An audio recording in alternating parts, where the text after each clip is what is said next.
Hey everyone, I'm back, and today we're going to be talking about Everything Must Go, and this movie came out in 2010 and stars Will Ferrell, and it's directed by Dan Rush, and I thought this movie was alright. It had some really great moments and some moments that I really did not like, and if we're talking like my overall enjoyment of the film, I enjoyed about 40% of the movie, if not less, but that portion that I did enjoy, I thought was really great. Unfortunately, it's just weighed down by a lot of stuff that I don't really like that much.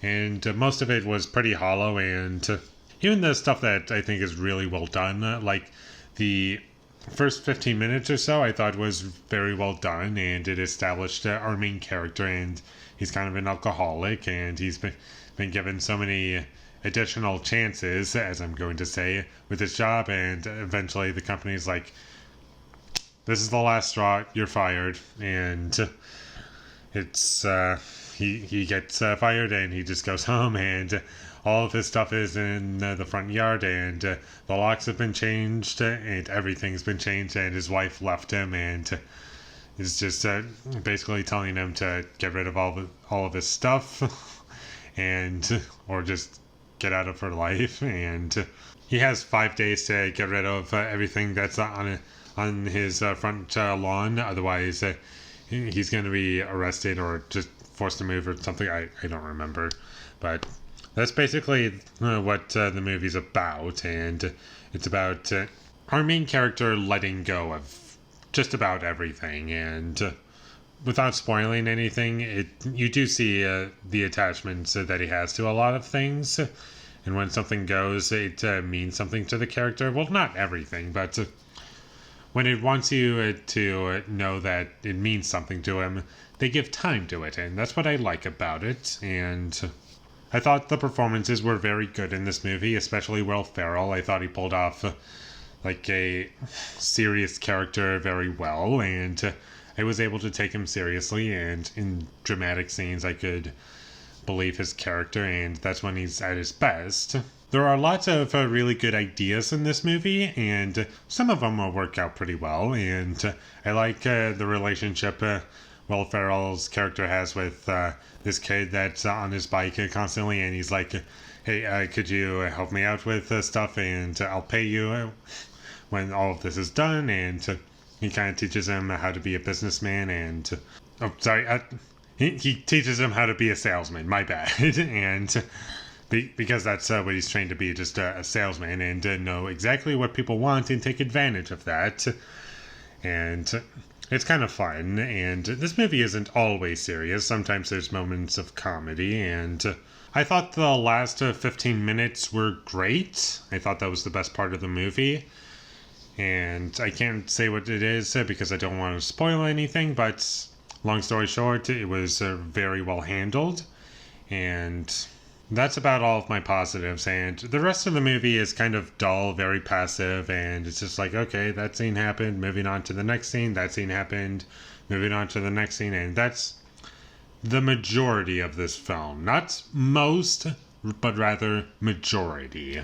When that was happening, I was kind of bored, and there are some really dull scenes in this movie, and the worst part of the movie for me is the second act low point. It was so forced, in my opinion, and it didn't need to be in the movie, honestly, and I have no idea why they even thought that they needed it in there, because ultimately it serves no purpose, really. It doesn't add anything to the story, really, or at least in my experience. It kind of just came out of nowhere almost, and I'm just left thinking, you didn't need that.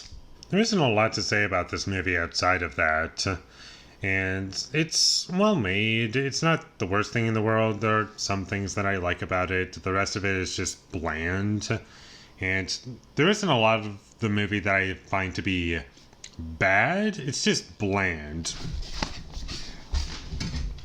Sorry about that. That was a stink bug. I was not planning on that to happen at all. It just came out of nowhere, and I was like, what is that? What's that? Oh my god.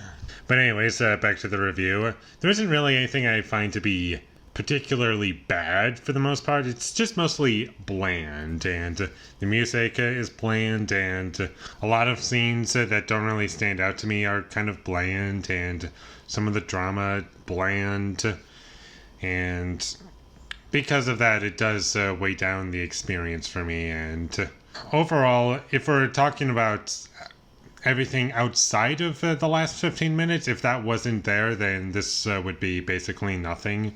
It would be a bad movie with a couple moments that I liked, but because of that ending, it made it a bit better overall to me. And because of that, I was able to raise my rating a bit. But unfortunately, I'm never going to watch this movie. Not because it's sad. I don't have a problem with rewatching movies that are sad. It's just nothing special to me. Even though it has a couple of things that are great in it. So, if you want to kill an hour and a half, fine. This isn't the worst choice to go with. But I'm just upset that it wasn't better. Because there's a lot of things that I could see being really great. And only a couple of them succeeded. And with all that being said, I'm going to give Everything Must Go a 5 out of 10. Thank you for watching my videos as always. If you enjoyed this review, be sure to leave a like and comment down below you thought of Everything Must Go, and my social media links, they will all be in the description, so follow me there. And last but not least, subscribe to be a part of Foley Nation, and I'll see when I get my next review up, and that is going to be for A Bug's Life, so look forward to that. But until I get that up, thank you for watching and have a great day.